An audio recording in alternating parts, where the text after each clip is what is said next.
Welcome, folks, to the final, I believe, Coaches Connect call of the year. I am Coach Jeremy, and we have a few coaches who have jumped in with us so far. We'll see if a few more trickle in as we start our discussion for today. But I just queued up our discussion, which is all about community building, and it's brought to us today by Coach Shauna Stavish. And they're asking about a community Facebook group that they are creating. So Shauna says, I have a women's only Facebook group for my new coaching business.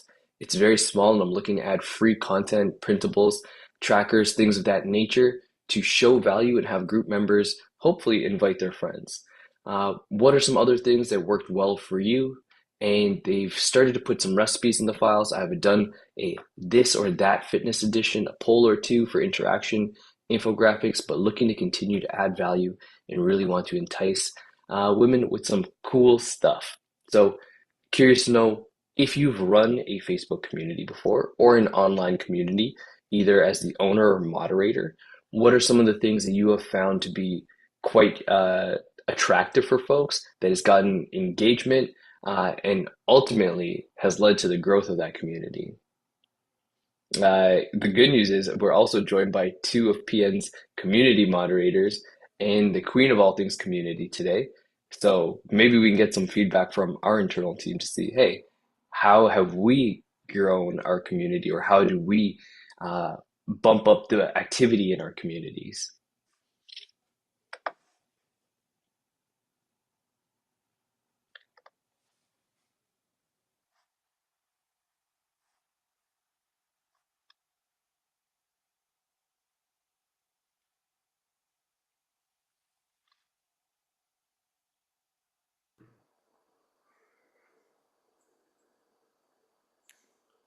I really do need to make that coffee, but I'll pop in. Yeah, head of community engagement. This may be a question that you have some familiarity with. Well, I think one of the things that I'm seeing here, because we are talking about, I'm just like looking at this closely, a Facebook group, Mm. right? So I'm actually trying to figure out if are we talking about resources and tools, or are we talking about community and engagement? Because those are two different things. And sometimes things are feeling a little frictiony when we're using a social media platform as a way to store and present resources. So when we're talking about things like recipes, trackers, PDFs, guides, manuals, those are all resources. And while we could use a Facebook group to store and present all of those, Facebook was really not designed as any sort of content management system. In fact, you might be better off putting them in an organized fashion in a Google Drive and sharing those with your clients. That probably would be somewhat user friendly. So I think kind of going back to the original poster, it's like, well, what are we trying to do here actually? Like, what is the why behind the why? Like, can we peel it back and say like, okay, well, I have this Facebook group. How do I want to use this Facebook group? Do I want to use this Facebook group to support my existing clients? Do I want to use this Facebook group as a free thing, free step in the client journey on a way to becoming a paying client? Or is it something else? That's where I think I would kind of want to go. Yep. And of course, you got right to the heart of the matter. Something that I was considering as well is, first of all, is Facebook the best place to manage this type of community? I think as we're growing, uh, it's worth considering kind of like what platform serves me best as a starting point, and then from there, uh, which platform also allows me to continue to grow. Uh, a Facebook community with 10 people in it can be very soul sucking to try and nurture sometimes. Uh, we have to hope that all or most of those 10 people also see the content regularly. And it's really easy to get drowned out by all of the other offerings on Facebook. So we know that it's like, hey, if I post this thing, even in larger communities, a fraction of people may see it, and then a smaller fraction will actually interact with it. Whereas another community could be something like a WhatsApp group, where it's a lot less options on things to click on. It's more for regular communication. It feels a little bit more personal as well, as opposed to a whole bunch of folks kind of vying for that individual's attention. Well, And as Kate mentioned, you can also share links in there to other content storage mediums like a Google Drive or a Dropbox. consider also the difference. Like, do you want to be showing up as an expert or do you want to be showing up as like a community facilitator person, right? And that is a different role because if I pop in and I say, hey everyone, here's the best chili recipe and you should all try it because it's high in protein, versus I could pop in and say, it's getting cold. What is your favorite chili recipe? Comment here. Those two Hmm. things will accomplish two very different things, right? Because first is positioning me as an expert and saying, hi, here's the recipe you should try. The second one is generating engagement and generating participation. Everyone has some sort of chili stew soup recipe, right? And that's actually making you want to comment. You notice it's me asking, hey, Ben, Britt, Michelle, what is your favorite soup recipe? You have one, right? Versus me saying, here's my favorite soup. Okay, well, there's not a whole lot to do with it. Then maybe you'll print it out and try it. Maybe, right? But notice like there isn't really a call for that participation, for that engagement. So in on social media platform, the rule is that we're there not to educate. We're actually there to communicate and engage with others, which is why, like, when you are in the PN communities online, hopefully how they appear and how you are experiencing them is that you are one of the coaches, right? Like we're all coaches in there providing feedback, providing suggestions, providing, and you will very much see like, hey, here's this tool I found. Here's this coaching platform I'm using. How do people like it? What else are you guys using for meal plans or recipes, right? Like it's very collegial. It's very peer to peer, more so than kind of like top down. Yep, very useful framing in terms of what is the structure of the community that you're creating, and then how do you want people to experience it. Any other folks here who are experienced community managers, either for your own coaching business or maybe you're part of a community that you feel is very well managed and might be useful as a model? I can chime in. My camera is off because I'm nursing a baby, but one of the things that I have noticed and that I've actually liked as a consumer in communities for coaching programs or experiences that I've paid for is definitely the WhatsApp communities, but also other like apps and softwares are things like Telegram and Circle, which seem to be a little bit more personalized. And again, just keeping you out of an app that wants to pull your direction in 50 different ways. And then the other thing that I've seen a lot of with coaches lately that I have enjoyed is actually using a private group on Instagram where they can communicate and do things like voice memos and things like that. And yes, you can still share links and things like that, but it does feel a little bit more intimate and personal than a massive Facebook community. And as someone who uses Facebook communities in both ways, and I've definitely used them in my own coaching programs as well, I think one of the difficult aspects of that in terms of information sharing and engagement is you don't at all control the algorithms. You don't control what your participants see when they log into the app versus something even like a private Instagram chat or a circle or a telegram, it's chronological. Instagram or Facebook groups don't necessarily work that way. Gotcha. Yeah, that is very useful feedback from another member of our moderator team. Thank you, Natalie. One question for you actually regarding the private Instagram community. how do people comment there? Is it still post and then comments go under the post, or is it more like a text chain similar to what you'd experience in like a WhatsApp group? What does it look like? It's like it's a text chain. It's like a direct message, except for it's a group Okay. text chain. So yeah, so you get, Mhm. depending on your notifications, you'll get a notification just like you got a text message that there's a new message in the group. Gotcha. Okay. Cool. Yeah, I think Kate's kind of summary of the question in terms of what are we looking to achieve here? Are we looking to have kind of position yourself as the knower of things and we want more people to come to you for answers? Or is this mostly supposed to be a supportive community where other people can generate kind of questions and answer each other's questions as well? That will largely determine what platform makes the most sense.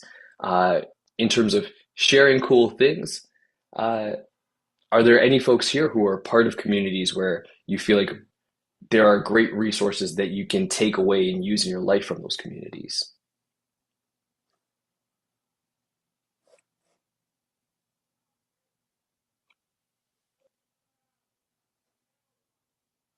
Maybe even including this community.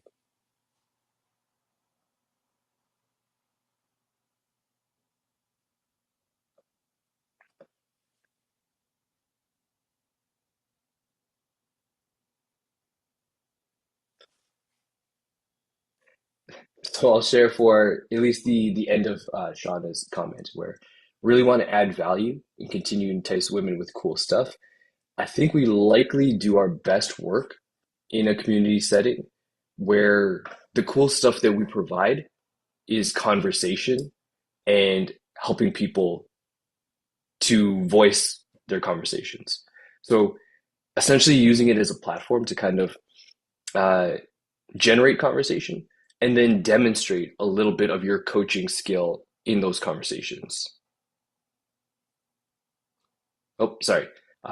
Just checking in with the chat box a little bit.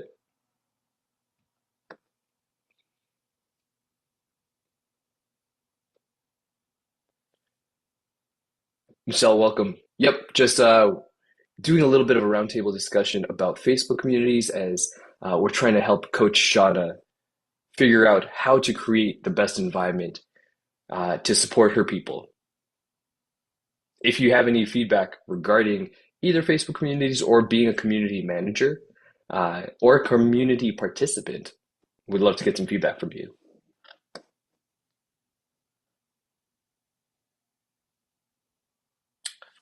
But yeah, just to summarize my previous thought, cool things are often useful for just staying in top of attention for folks. So they'll see, hey, new notification from this community. Uh, the discussion and your ability to engage people who comment on those things to ask further follow-up questions is likely what keeps people coming back. Offering value is not so much in resources uh, as a coach, but more so, can you demonstrate what it is like to experiencing coaching with you?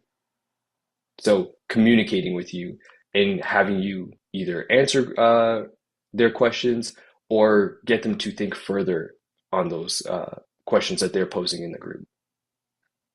So demonstrate what's it like to hang out with me is essentially what you're looking for, or at least what I would suggest. Any final comments on this discussion before we move on?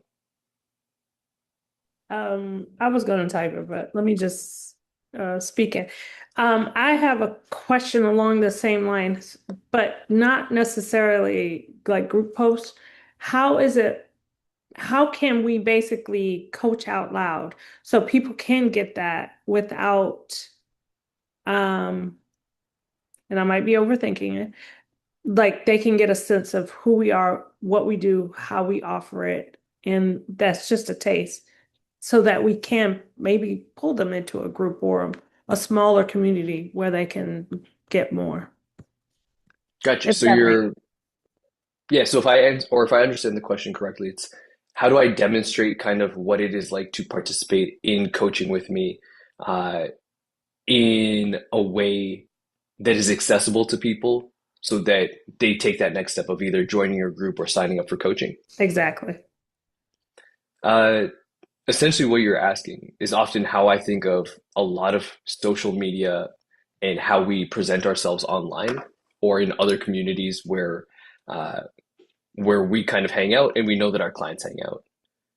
So my brain typically goes to, at least from the social media element of it, is uh, everything that I'm sharing here has some tie-in to my coaching ethos. So the way that I communicate here, the things that I present, the things that I share have some tie back to my coaching style. I'll often post things with uh, that are very kind of like non-coaching specific, but share the tag of this is a conversation that I have with my clients all the time. Or if this is a problem that you're experiencing, you're not alone. This is something that influences a lot of my clients' decisions.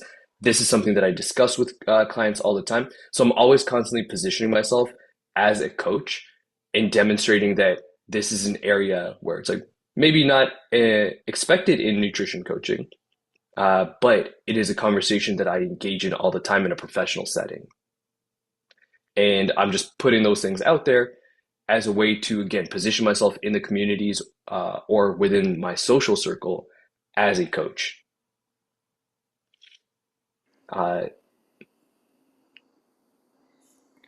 Michelle, can I ask you a question? Sure, go for it.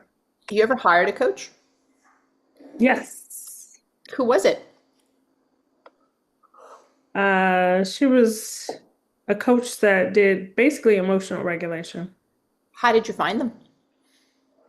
A friend of mine, but it was just her posting made me reach out. Sort of, yeah.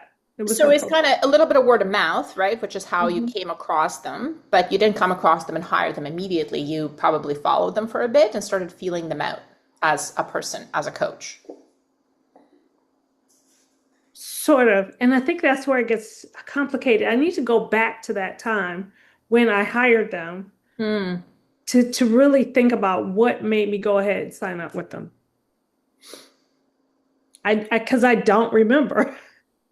Well, think back. I mean, what do you think it was? Like let's try not to overthink this one, right? Like I mean, they obviously from the way they were showing up on social media at the time, we can kind of say, well, they didn't seem like a jerk. They seemed like they knew what they were talking about.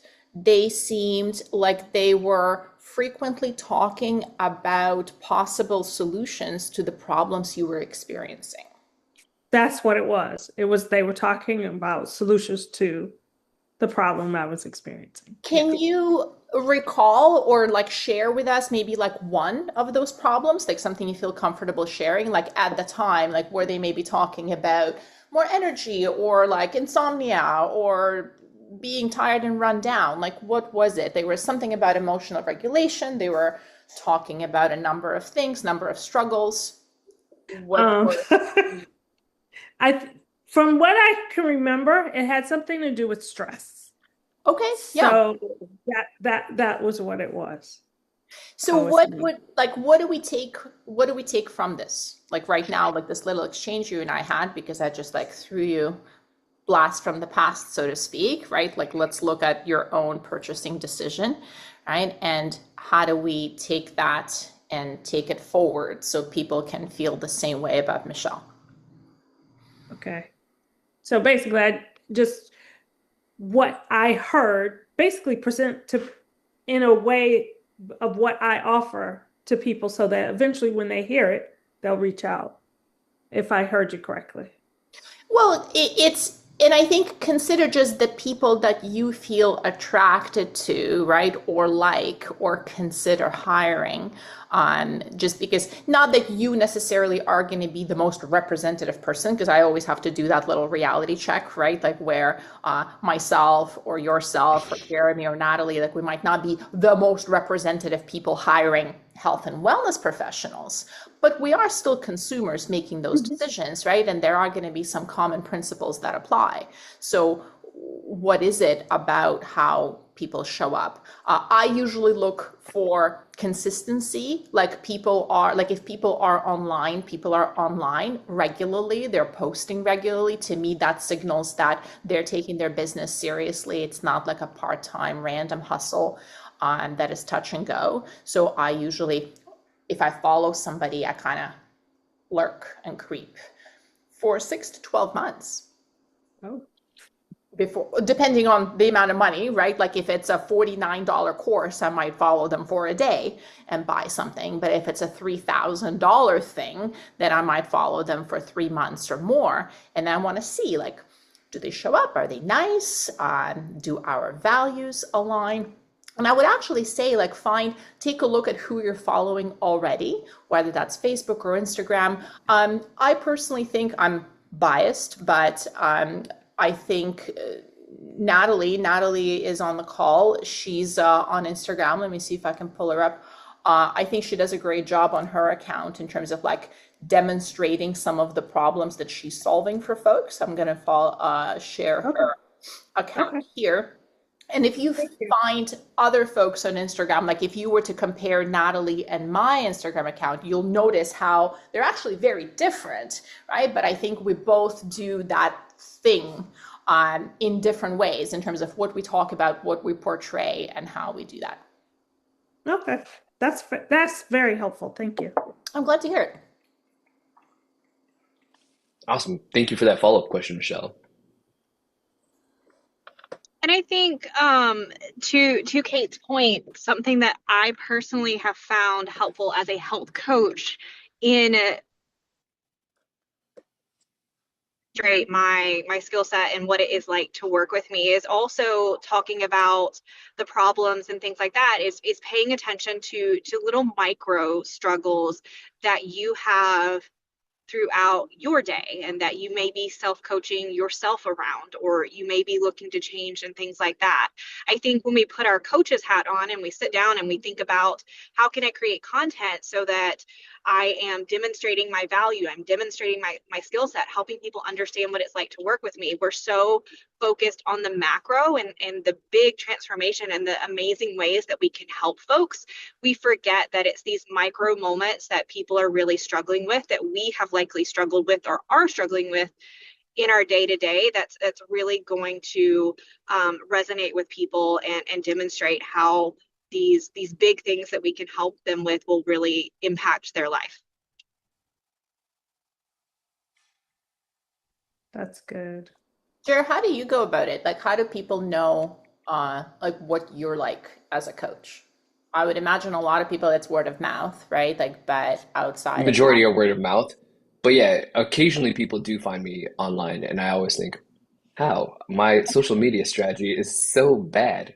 But actually, one of the places that people find me the most is uh, I've featured in a couple different national newspapers and things like Men's Health and stuff like that. So those articles tend to be just like floating around the internet, and people will find them and reach out to me from there.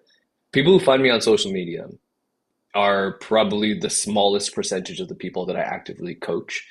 Uh, but my strategy there is always to present as, here's me actively engaging in the act of coaching. So either this is a conversation that I had with a client and I found it really insightful. That's why I'm sharing it with you.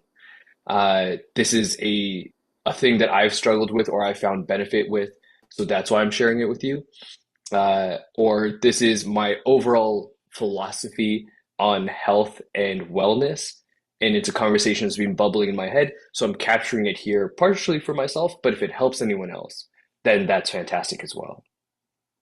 Those are kind of the lenses that I always look through when I'm posting something. one of the first coaches I've ever hired, when I looked her up, she had a YouTube channel and she actually had 3 or 4 actual coaching calls with her clients, recorded with consent and uploaded and posted. And I thought that was amazing. That was the first time I've ever seen anyone do that, like kind of that explicitly, right? Like, here we go. Like, here's literally a session with a client. Here is the kind of work that I do. That can be really helpful for folks like health coaches, nutrition coaches, relationship coaches, things that are a little bit harder to, get a sense of. Define.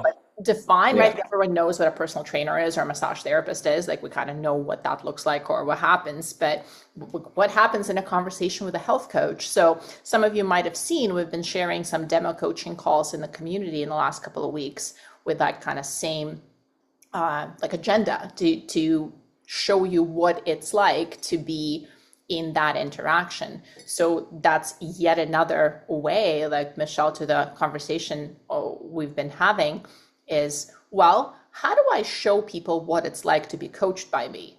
Well, maybe it is literally to show people what it's like to be coached by you. Just talk about not overthinking it. Like literally, we're just gonna do the thing. We're going to freaking film it and just put it up here. That's absolutely brilliant. And I must have missed it. So I need to go to the community and check out some of those. Totally. Yeah, actually, as you mentioned that, Kate, it's like one of the most common struggles that nutrition coaches or health coaches have is being able to kind of define the problem that they help people solve. So that is normally where our strategy of like, from a content strategy standpoint, it's demonstrating what problems you're solving for folks. Likely the best avenue to do that is if you have a willing client, record either a full session or a snippet of a session and share those things to really highlight like, hey, here's what this looks like. I don't have to put it in my own words. You can hear it directly from my clients. That would be incredibly useful. Hopefully, maybe that's the trend that sweeps the internet in 2026, and people remember to get permission from their clients first. Yeah, I think this is, I just shared this in the comments, Jared. This is literally from like a few hours ago. Somebody saying, I'm having a tough time getting new clients. And I think the problem is that most people don't really know what a nutrition coach is. And I don't really Yes, know how to I've explain. seen that post, and it's actually from someone who's been in our community for quite a while, who Totally. has been a successful nutrition coach. Hmm. Yeah, so and I think this person is not wrong, right? Like because I do think that folks don't have a firm grasp as to what exactly a nutrition coach is. But all that means is that part of your job is educating the public on what you do, right? And this is the parallel that I can make here is for physiotherapists who have specialized in pelvic floor physiotherapy, and that has been super popular in the last like 5 to 10 years, but has been largely unknown before that. A big part of the presence in education is actually talking to people about what exactly is pelvic floor therapy and who even needs that and what is it and what is the point of it and do I need it or does my wife need it, right? Like that's just part of the job is talking about what you do, talking about what kind of problems you solve, talking about what kind of challenges you can help people alleviate. And that's going to be exactly the same thing, right? Like, so, okay, great, nutrition coach. So what does that mean? Right? Like what do you do for people exactly? And consider how clear it could be if, let's say, you say, well, I help people run faster. Right? Like as a running coach, let's say if I am a running coach, I help people run faster. Anyone have any problems with what like or concern? It's like, well, I don't run. Great, not one of my people then. Amazing, right? I run, but I don't care to run faster. Fantastic. Congratulations, right? Not one of my people either. So it's that help statement. Like I help people do what? I help people lose weight. Also pretty clear, right? I help babies sleep through the night. God bless you. I help moms cook healthier meals for their families. I what? Because, and then it doesn't really matter what it is you call yourself. You can call yourself a goddess of wellness and health. That's fine. But what do you help people do, actually? Kinda. Hello, everyone. I hope you, all of you, to have a Merry Christmas with you and your family and enjoy the holiday. Uh, and normally in coaching online, people is not easy. They trust those type of online coaching. Doesn't matter what is the coaching or what is the person is talking about. But Michelle, always remember the reason who make you be on the PN family, who push you to start this study and to be a coach. What is the passion or who motivates you to be one of PN member and members and study and grow with your experience. So this passion or this something who pushed you is a key for you to communicate with your members or how to speak online. Be your true you. Put your feelings. Say that for example, I don't know how to speak. Then, for example, for me, يعني, I just as I said a lot about that, I lost weight. I lost weight around 50 kilograms during the years. I noticed how this weight, when I drop it from my body, what are the changes and what is the improvement in my health, in my behavior, in dealing with my family, in strength my personality, in encourage me to be more social. So that's telling me all. If I am able, with all the responsibility under my shoulders, 4 kids, job from 9 to 5, single mother, lots of responsibilities, and even with all these circumstances, I did it. So that's mean I'll be able to help another women who have also different and another situations like me or another cases to also get the feeling I reach after losing all this weight. So this is what empowered me to open search online for how to get like kind of this of certificate and go move on from that point. So be you true you. When you speak, forget that there's people around you online who's watching you, or what what they're gonna think, or what I want to say. Let the words let go. What is the main reason who push you to be now on the screen? This is the key. Will help you a lot. Make you more comfortable. Take a breath, inhale, exhale, and speak. Without put perspectives, what is the reaction going to be? Or or how I should start, or if I said this, what they're gonna be the reaction, or maybe I'm gonna not be. This is how you're gonna gain trust. This is how they're gonna attract that they will listen more to you. That they will feel that you are connecting with them, and they are connecting with you. Thank you. That's what I'm gonna say. Thank you for that. Thank you. Maybe a good segue, or actually, Michelle, I'm going to bring it back to you since part of this discussion, at least, was started by you. Any final thoughts or questions before we move on? No, actually, I just want to say thank you for all the coaching today from Kate and Kinda. I appreciate you. Before we let you off the hook, Michelle, come on. Yes. I love it. Go for I'm ready. Come on. Wouldn't be doing my job. What's your takeaway and what's your action item?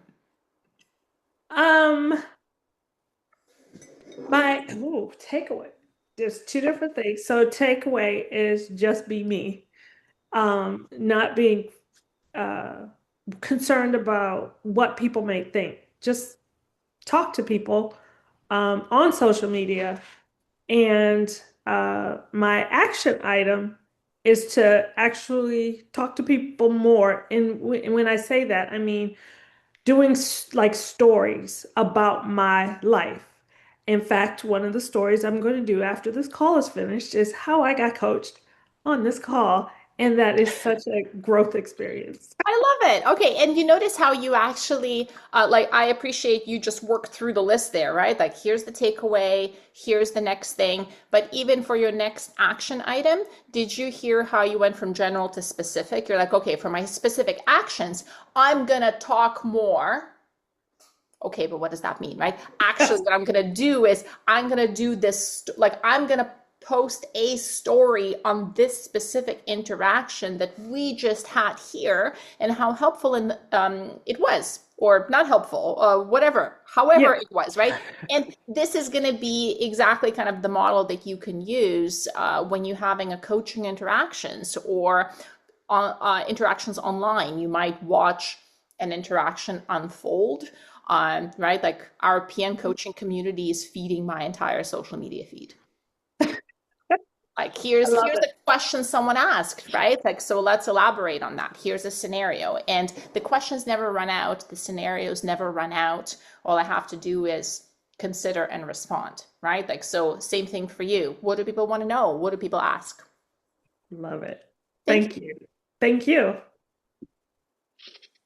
I love how this conversation started from kind of how do I manage a Facebook group to the deeper level of why should you manage a Facebook group? And then what is the intent of managing any community as a coach? Who am I eventually? Yeah.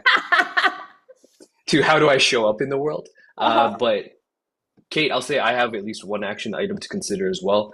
Thinking about any of the clients that I currently coach, would there be anyone who I think would be open to being recorded?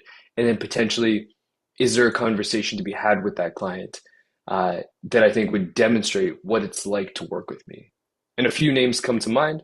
So I have a few people to tap on the shoulder and say, hey, would you be okay with this? Because I do really believe that anything that we're sharing online, at least in my code or social strategy, let's call it, is with the intent of getting people to know me a little bit more, know my coaching ethos, and then see what it's like what it would be to engage in coaching. And there really is no more direct path to that than sharing snippets of your coaching session or sharing an entire coaching session. I do think that is actually a brilliant coaching strategy from a marketing standpoint. So that is something that I will look forward to diving into in the new year. Thank you for sharing. And for folks who are looking for those sessions that you've already recorded, Kate, where can we find them? Oh, that's a good question. I think they're pinned in our PM coaches community, if I'm not mistaken. No, Cool. they're not. So pretty much everyone here. Oh, they're not. They're not. No, I will make sure they are though. I will repost them as a post in one place so they can be easy to find. So how about this? Later on today, you can find all the demo coaching sessions in the PN community in the pinned posts. Excellent.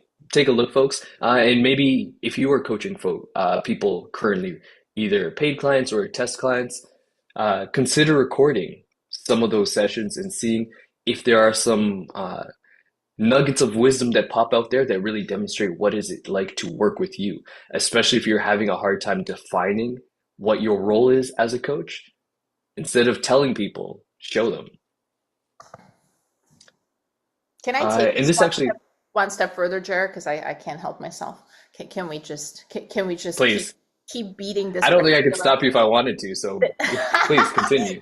Can we keep beating this dead horse over the head?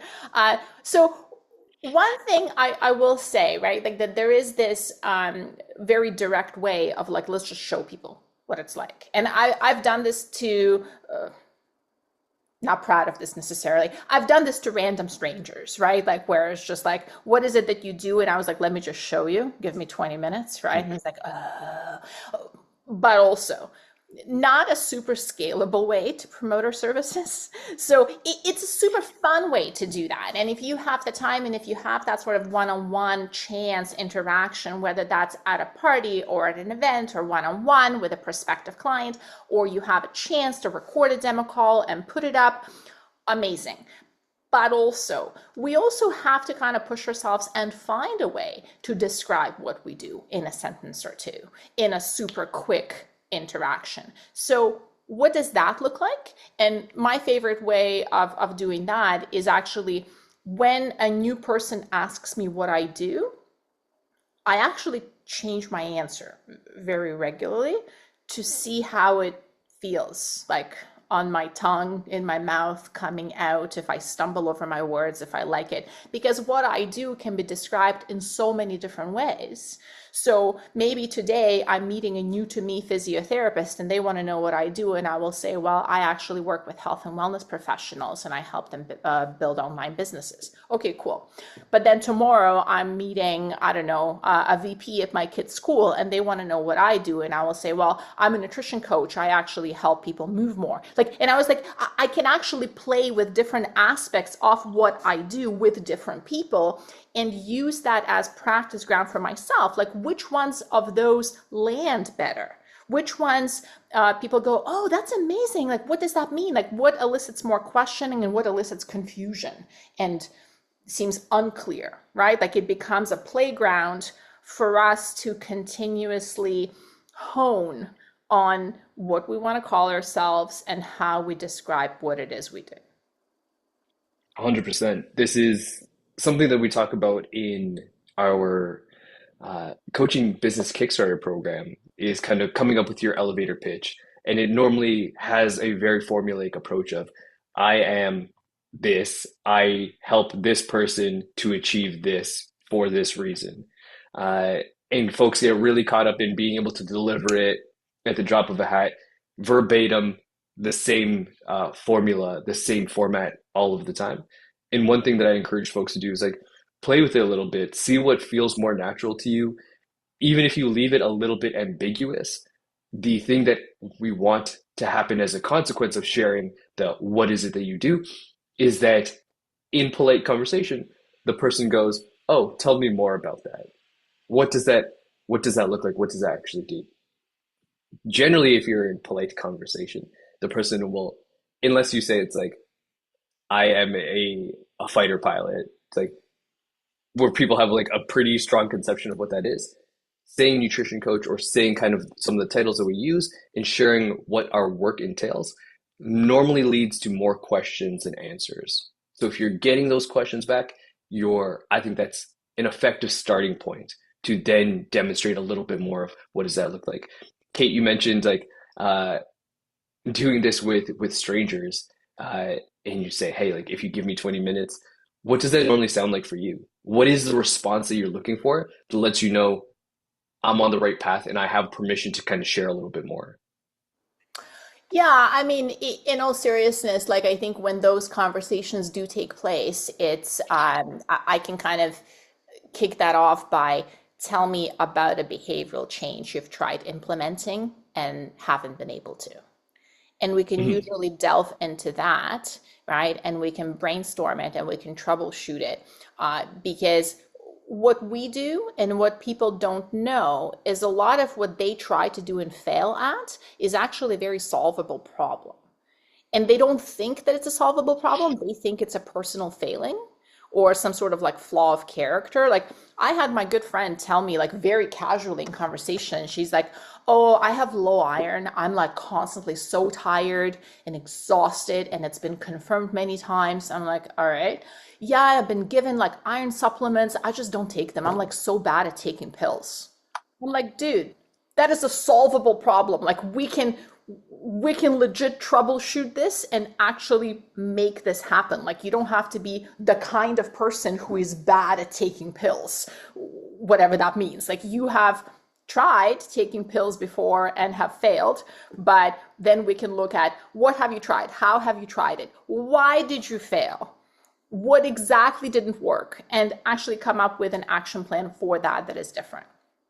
And that's super cool and a lot of fun. That is, I think, an excellent human interaction there. Uh, Delcino, welcome. Uh, Kate, I believe you were referring to maybe the post that Delcino put up earlier. Uh, we just had a huge sprawling conversation about the post you shared saying, hey, I'm a nutrition coach. I'm having a hard time explaining to people what I do. If you get a chance to watch the replay of this, I would strongly encourage it because I think there are some nuggets of wisdom in there that you're going to find very valuable. Definitely, I need it. Thank you. Yeah, I'll make sure to get this one up a little bit sooner rather than later. Dilcina, can you tell us a little bit about what kind of spurred this question on? Because you've been in a community for a while and you were saying, like, I kind of feel like people don't really know what the heck nutrition coach is. Yeah, because once I got my certified practitioner certification and worked on getting my L2 certification, I realized how critical and valuable, as we all do, the coaching aspect of having people change. This is where we can really affect change long term. And so, in trying to when I'm talking to people to get my new set of clients to prepare for my board next year, I need to get these clients. And so I'm offering discounts and, I'm setting that this is different than a diet. This is different than, the typical personal training people want to get. I want to get a meal plan. I just want you to tell me how to work out. And so yesterday, as I sat down with a potential client, she was like, well, what is so different about this than anything else? And so I was trying to explain that, this takes place in I help you to learn skills that you will develop over time that make the choices you need to make to maintain your program or your health or your low fat long term and more intuitive. And she's like, well, I just want a meal plan so I can know how to eat. I just don't know how to eat. And I was like, well, I will help you to know how to eat. I'm not going to give you a specific meal plan, but I'm going to teach you how to learn to make the changes yourself. And I could see the challenges with her understanding how is that possible when all I need to know is just what to eat. Understanding or wanting? Uh, Both, I think, because I did get her to sign up at a ridiculously low entry level price of $100 for 30 days. And I said, after that, if you don't like it, you can quit whatever and get over our regular price. But I could see that she was having challenges understanding what's the big deal, what's the difference. I think it can be challenging to understand what the big deal is if someone wants a meal plan, right? Because I think that you have identified a potential problem in your question where it's like, well, I wonder if people actually even know what I do. But Right. at the same time, as I hear you talk, I'm not necessarily hearing a woman who doesn't know what she offers. Well, she only knows before she's always gotten meal plans. And Right. she's told me that I go to a lot of different events and I need to be able to know what I can eat so that I don't keep getting fat or, starving myself so that I can be slim and then gain weight again. And the only thing she's ever had before were meal plans. You got it. So I think that the gap there might be if you have a person in front of you, all they've ever had was meal plans. They've gotten different meal plans from everywhere. And now, do they want another meal plan?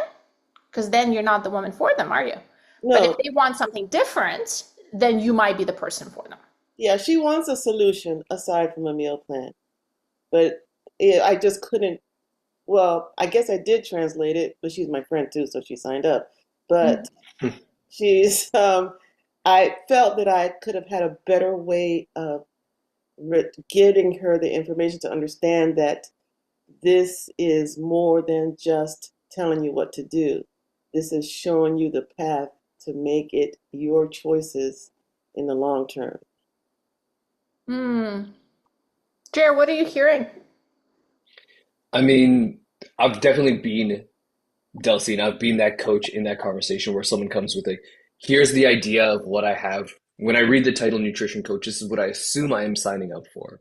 Hmm. And then uh, trying to bring them alongside where it's like there's resistance to I've explained kind of what it's like to work with me, and they're just waiting for me to say the word meal plan. Their eyes are just glazed over, their attention is somewhere else until they're like, okay, but when do we get to the meal plan?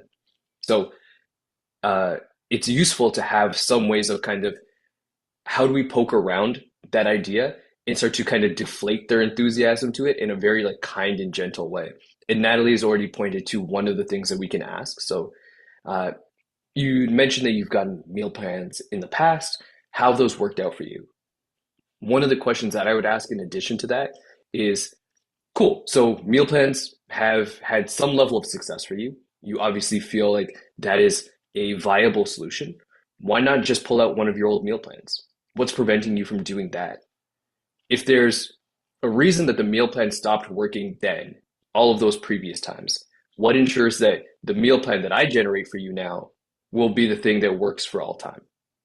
And if we believe that a meal plan might not do the job, here's another solution that I have. Kate also pointed out on the idea of like, or Delcina, you mentioned, it's like my client is mentioning that they just want to know what they have to eat. I would dig into that a little bit more. It's like, do you really not know what you have to eat? It's like you have all these meal plans that you've referenced before. They've given you some examples of what you should and should not eat. You're a human being that has lasted on this planet for a significant amount of time, and got to the point where you know me. So you must be quite successful at staying alive. Chances are you know and have a pretty strong foundation of what you need to eat. It is making the decision a little bit easier. That's where I'm coming in to help you. That is something that typically puts people a little bit off balance and like, yeah, I guess I do know a little bit more. It's also me giving them, instead of me telling them what's wrong and what I'm going to fix, I'm starting off from a point of, I think you actually know more than you already are giving yourself credit for. I want to kind of elevate their image of self and know that I'm not going to be someone who comes to tear you down. I see you as a capable adult, and I'm just going to help you to build up those skills more so that you also see yourself as such. Yeah, because I did mention that to her. It's like, I'm sure you know what foods you probably should or shouldn't eat for Mhm. goals that you're trying to achieve. But my goal is to help you to learn to make that more instinctive. Um, Exactly. yeah, so I think Well, Delcina, I'm wondering here. So first of all, Jared, I love the question of like, why not just do that thing, right? Like, Mhm. I probably ask that in every single conversation I've ever had with a prospective client. What what have you tried in the past to solve this problem? mhm, And say, I tried this, I tried this, I tried that. How did it work? Oh, it worked great. I was on Weight Watchers for the 7 months. It worked fantastically well. Great. And then what happened? Oh, and then I just fell off and I regained all the weight. So why not do one of those things that have worked for you? And notice I'm actually not being like facetious. I'm not Mhm. being like this is not a trick question at all, right? It's like if this worked for you so well in the past, Weight Watchers, meal plan, whatever it is, why not just do that? Why are you talking to me today? mm, mm, That's where the like, so you notice when I ask that question, I'm actually making the person in front of me do the work mhm. rather than trying to convince you why you have to be here. But Yeah, at the same time, as we're having this conversation, Delcina, I think one of the very, very first things that you need to establish for yourself is whether there is a right person in front of you. Because I know that if I'm talking to someone and their goal is to drop 10 pounds as fast as possible, it doesn't matter what I say or how I say it, it's just not the right person for me. That's not who I work with. That's not who I want to work with. And that is not what I provide. Right? I could be the best coach in the world. In fact, I could probably sell them into my coaching. I'm good enough at that. I just don't wanna because they're the wrong person to begin with. yeah. So here, because this was a friend who actually wanted to help you. And you know what? They did. They showed up, they signed up. Mm, This transaction was successful. Whether or not they are a good example of a typical client that you would want to work with in the future, maybe not. yeah. But this is also a different situation. You wanted kind of a test client for the experience, and a friend wanted to help you out, and they did, and you did. Mhm. Win win. Yeah, and I see what you're saying too, though, Kate. I need to not be so desperate to get a client that I'm trying so hard to sell them because the journey is going to be difficult along the way, and we don't want it to be difficult on either side. So I need to, like Coach Dom said, when you're interviewing or talking to someone, you're interviewing to find out if they are a good fit for you, and vice versa. So I need to not be so desperate to just get somebody in my books. It's going to be an impossible problem for you to solve otherwise, right? Because just even as Jer was talking about, um, somebody who wants a meal plan and a hell bent on a meal plan. Meanwhile, we want to teach them skills and how to make those decisions intuitively. All I could think about, and you guys were talking about that, is in the past having hired a running coach. Trust me when I say all I wanted from a running coach was a damn program where I could wake up and know exactly what I had to do. And if they said, no, but that's not how we work here. We want to help you explore your relationship with running and help you make intuitive decisions about how, forget it. Like, that's not what I want. That's not what I need. I don't care. Like, my relationship with running is fine. I don't need to go deep. I just need a meal plan for my running. Okay. Just tell me what to do. Right. So you hear how that would have been a disconnect if I got a prospective call with a running relationship intuitive coach. Most definitely. Yeah. Thanks a lot. Thank you. Kate, would we say your relationship with running is fine? Ultra marathon, what are you really running from? Don't Let's take a moment. dare. I'm not ready. We could unpack that, Not but ready. we are I am at the fine. top of the hour. I do not have a problem. Noted. On recording. Cool. I mean, I think that is a solid place to wrap up for today. Delcina, I'm really glad that you were able to pop in, seeing as one of your posts helped to stimulate our conversation and kept it going. Michelle, thank you as well for keeping it going, and Kinda for your feedback. This is our last call for 2025. We will be back in, I believe, the first week of January. I think we're jumping in with me again. And I look forward to seeing you all there. Thank you, folks. Have a happy holiday and a happy new year, and then we'll see you in 2026. Merry Christmas. Happy New Year. Cheers, gang.